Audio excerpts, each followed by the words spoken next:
여기서 조금 더 북쪽으로 올라가 맞닿은 게 중면이라는 곳이 있어요.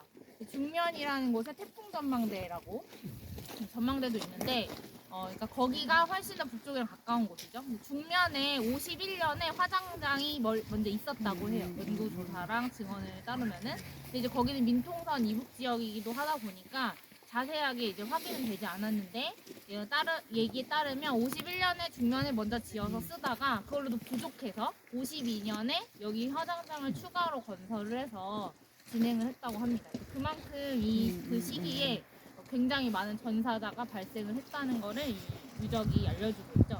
그래서 뒤에 보시면은 지금 보건도가 만들어져 있어요. 지금 건물은 유해만 남아있고 일꾼이 그나마 남아있어서 여기가 화장장 시설이었다는 걸 알 수 있는데 이따가 바닥을 보셔도 그렇고 지금 저 보건도를 보셔도 알 수 있지만 사실 이거 두 개의 건물이 맞붙어 있어요.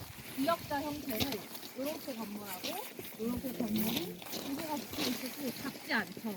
크기 자체가. 보시면은 여기도 써 있지만은 기산 돌을 이용해서 막도를 이용해서 이거를 이렇게 급하게 지었을 만큼 그만큼 이 시설이 이 시급도가 있었다라고 하는 것을 알 수가 있습니다. 굴뚝 같은 경우에는 그 시멘트를 같이 활용해서 만들었다고 하는데요. 어쨌든 제가 있어서 이게 풀숲에 가려졌었다가도 화장장 시설이라는 도사가 들어갈 수 있었다고 합니다. 여기 일단 지역적인 특징을 좀 말씀을 드리면 이 미산면 동일이라고 하는 곳은 전쟁 당시에 영국군이 주로 지휘를 하면서 전투를 벌였던 지역이에요. 사실 연천 같은 경우에는 이 유엔 참전군 중에서 16개국의 군인들이 다 이제 참전을 했을 정도로 굉장히 전투 범위가 넓기도 하고 많은 이제 외국 군대들이 참전을 했던 장소기도 하는데요. 사실 연천 전투를 시기로 보면 3개의 시기로 나눠질 수 있어요.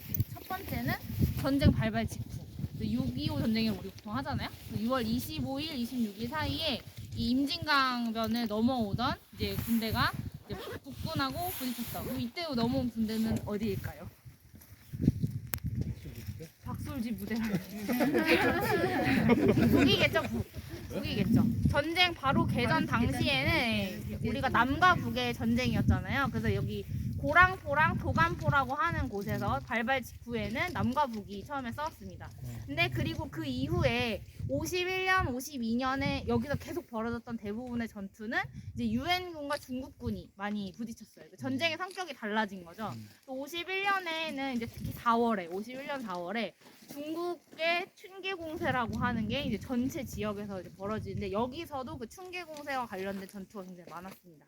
여기 미산에서 가까운 곳은 금굴산이라는 지역이 있고 여기서 조금 더 가면은 파주의 적성에 있는 설말이라는 지역이 있어요. 여기가 다 영국군 관할이었는데 금굴산에서는 영국군에 배속된 벨기에 4대가 중국군이랑 붙었고요. 설마리에서는 영국군하고 이제 중국군이 붙어서 굉장히 큰 전투가 벌어졌습니다. 그 이후에도 연천의 동쪽 라인은 미군 관할 부대가 그리고 이 서쪽 라인은 영국 관할 부대가 계속 중국군과 국군이랑 대치를 하면서 고지전을 계속 반복했죠. 여러분들이 잘 아시겠지만 사실 이 한국전쟁의 거의 70%가 고지전으로 진행되고 있거든요.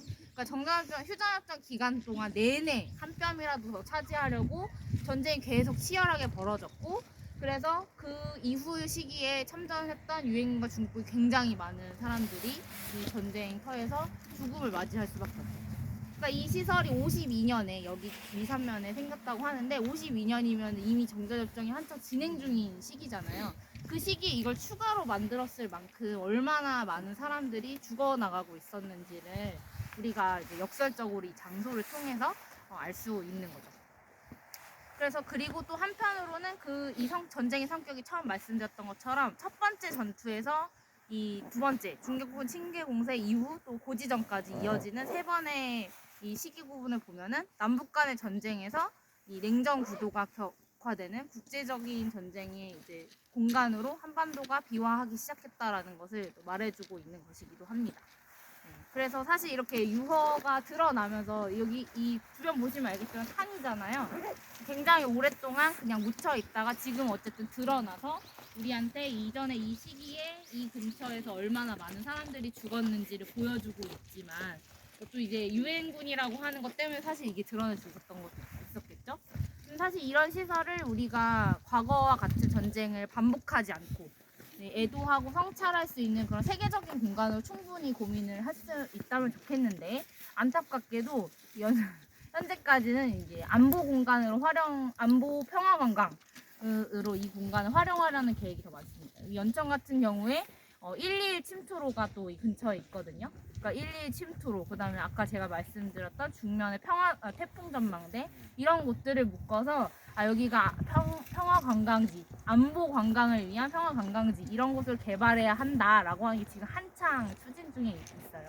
DMZ 여러 곳을 가셔보면 알겠지만 연천도 마찬가지인데 다 이제 DMZ를 개발을 해서 평화의 전도사, 우리가 평화의 선두 그룹이다. 이런 것을 이제 다 앞서서 얘기를 하려고 하거든요.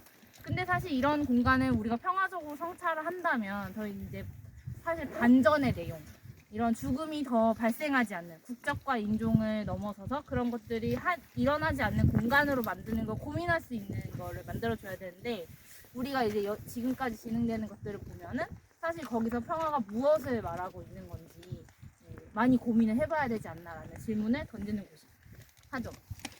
사실 여기서 이제 화장단 시설에 와서 수습된 유해들도 있지만 우리 황도주 선생님께서도 얘기를 해주셨는데 유해 발굴 작업이 지난 정부 때 진행이 됐었잖아요. 그러니까 여기까지 옮겨지지도 못하고 그냥 그 자리에 묻혀서 유해로 남아있는 사람들도 아직 많이 있거든요. 근데 이제 남북 관계가 더 지금 굉장히 경색되어 있고 국제적인 냉전도 심화되고 있지만 우리가 어쨌든 애도하고 치유하는 작업으로 가야 한다면 그런 것들을 계속해서 관심을 갖고 유해 발굴 작업이든 이런 것들이 계속 진행될 수 있게, 그리고 전쟁이 다시는 이렇게 참혹하게 반복되지 않는 것들을 고민할 수 있는 것으로 많이 메시지를 던져야 될 것 같습니다.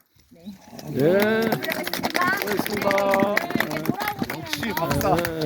역시 동일과 박사. 네, 돌아보시면.